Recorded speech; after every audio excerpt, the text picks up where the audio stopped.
Salut à toi, aujourd'hui nouvelle review de fanzine, je te parle du fameux fanzine de Monsieur Paul Napo, Goreng, qui est un fanzine qui parle donc de cuisine apparemment, ou pas apparemment, donc on va découvrir ça tout de suite dans cette vidéo aujourd'hui. Allez c'est parti, viens.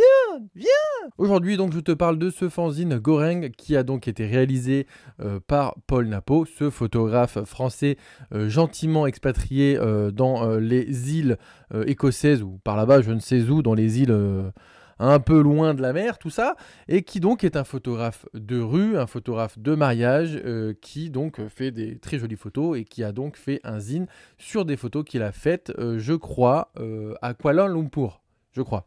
En tout cas, c'est ce qui est marqué sur le texte. Suspense cassé. Je n'ai pas du tout appris le texte, j'ai juste lu le texte qui est à la fin du zine. Et donc, il dit qu'il a fait des photos donc à Kuala Lumpur, qui est une ville délicieuse d'après lui. À la recherche du petit déjeuner parfait, j'ai parcouru pendant plusieurs semaines les rues de la mégalopole malaise. Et donc, du coup, on apprend que Goreng signifie free en malais. Donc, voilà, tu sais pourquoi le fanzine s'appelle comme ça. Et du coup, ce fanzine, ce sont donc des photos prises à Kuala Lumpur entre 2018 et 2020. Et il y a bien sûr le fil conducteur, tu l'auras compris, un petit peu de la cuisine, mais c'est pas un livre de photographie de cuisine, non. C'est un livre de photographie de rue, de photographie de vie, donc dans cette ville. Et il y a de très belles photos dedans et on va passer tout de suite derrière. En tout cas, je vais essayer de te faire un plan du dessus, un peu sympa, un peu mieux que la dernière fois avec la GoPro, où je vais te présenter les différentes photos. Et en attendant, je vais enregistrer la voix off ici, justement, pour... voilà. Donc voilà, donc il y a 101 numéros disponibles. Et donc tu constates qu'il y a pas mal de très jolies photos donc de rue, comme je te disais. Et donc c'est tourné, bien sûr, autour de la nourriture, dans le sens où, comme il le dit dans la description, il recherchait donc un petit déjeuner parfait.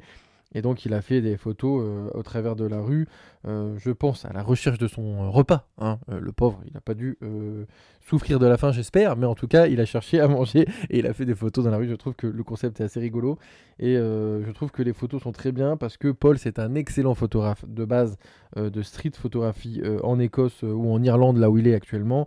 Mais là, on retrouve toute sa patte un peu photojournaliste dans une atmosphère différente et dans des couleurs différentes de ce qu'on a l'habitude de voir sur son compte. Et je trouve que c'est super sympa et assez frais. Le fanzine est disponible en 101 exemplaires. Je ne sais pas s'il lui en reste encore disponible. Tu peux toujours le contacter pour voir s'il fera une réédition, peut-être, je ne sais pas, ou s'il fera un numéro 2. En tout cas, je te conseille de te le fournir si tu n'as pas encore ton édition dans les mains, parce que ça va devenir collector. Ce Paul Napo n'arrête pas de nous surprendre. N'hésite pas donc à aller le suivre sur son compte Instagram et sur sa chaîne YouTube, parce que oui, je ne te l'ai pas dit, mais il fait aussi des vidéos YouTube sur la photographie numérique principalement, un peu d'argentique aussi. Il fait partie un peu des vulgarisateur de la photographie et il te donne accès à des petits tips et des petits conseils autour de la photographie, autour de sa pratique lui aussi. Et je trouve que sa chaîne est assez intéressante parce qu'il traite de pas mal de sujets différents avec un ton un peu nouveau. En tout cas pour moi, j'ai moins l'habitude de voir son ton à lui et je trouve que c'est assez intéressant de voir ce qu'il fait. Donc je te laisse aller vérifier par toi-même mes dires, hein, voilà. Merci à toi d'avoir suivi cette vidéo, j'espère qu'elle t'aura plu. On se dit à très bientôt pour une prochaine vidéo qui parlera forcément de photographie argentique et ou numérique. D'ici là, sur faire des photos. Salut.